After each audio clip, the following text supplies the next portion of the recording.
Chceš ma zabiť však? Čo? Chceš ma zabiť? Chceš ma zabiť však? No povedz! Povedz, že ma chceš zabiť! No povedz to!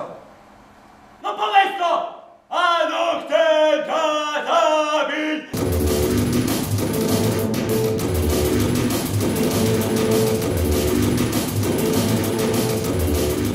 Slovenský tvůrce Josef Fruček a jeho partnerka, řecká tanečnice Linda Kapetanea, patří k výrazným evropským choreografům. Tento týden představili v pražském divadle Ponec premiéru svého nového díla, které vytvořili s českým nezávislým tanečním souborem DOT 504.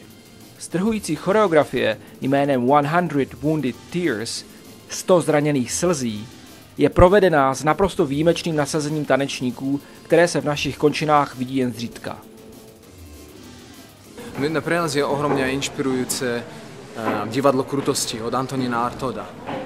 On tiež ako hľadal, kde by bol ten edge, tá hranica toho divadla, kam sa tá emócia dá posunúť ďalej. Pre nás už nezaujíma ten tanec ako taký, nás nezaujímajú tie tanečné formácie a tá krása toho pohybu, ale funkčnosť toho pohybu.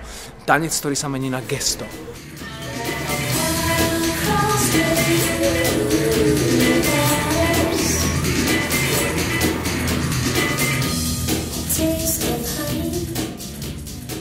Umělcům se daří dobře vykreslit podivnou hrubost, s jakou se k sobě dokážeme bez mrknutí oka chovat.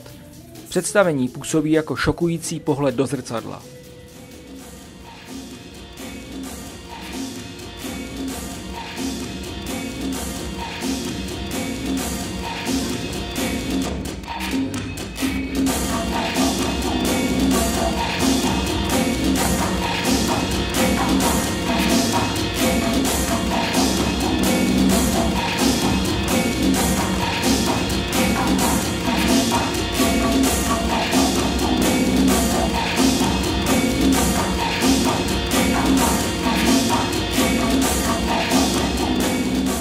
Pre nás bolo veľmi dôležité opäť nájsť nejakú silnú tému, ktorou by sme mohli osloviť toho diváka, aby sme ho nejakým spôsobom mohli emocionálne strhnúť.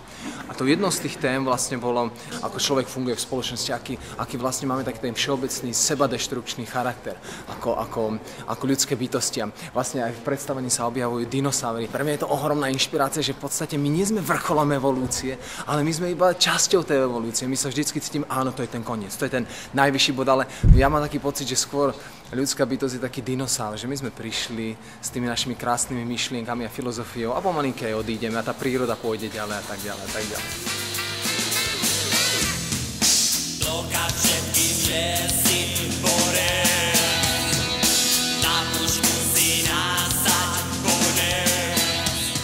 Síla choreografie ale nespočívá jenom ve skvělých tanečních výkonech. Na působivosti se podílí také skvělá rocková hudba Mišo Kašťáka, kterého možná znáte z kapely Bez hladu a skladu. Velmi výrazný je také výkon herce Čongora Kašaje.